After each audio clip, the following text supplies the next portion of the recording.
Here is how you fix iOS 18 not showing up in settings.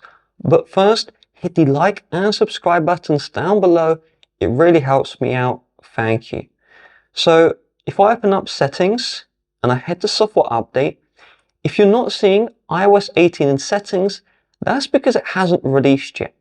So you can either wait a couple of hours and try again, but if you don't want to wait, iOS 18 has released already if you are a developer or public beta tester.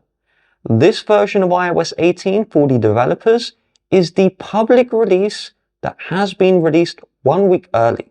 So if you want to get this right now, so you can get on the iOS 18, just follow me.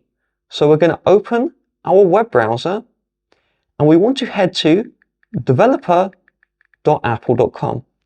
This is Apple's website, and so this is completely safe. We're going to log in, and remember, everything we're doing is free.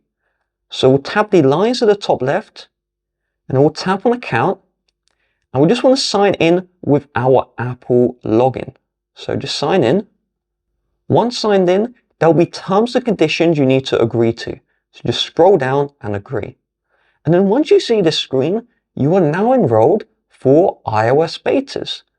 Don't tap on enroll today. Okay, don't tap on that option, as that's going to make you pay £79, Instead, just open settings, head to software update, and we now have the beta updates option. So we'll tap on this one, and we want to turn on the iOS 18 developer beta. So we'll turn it on, and then we'll get iOS 18. And if I head back into software update, you should also see iOS 18.1.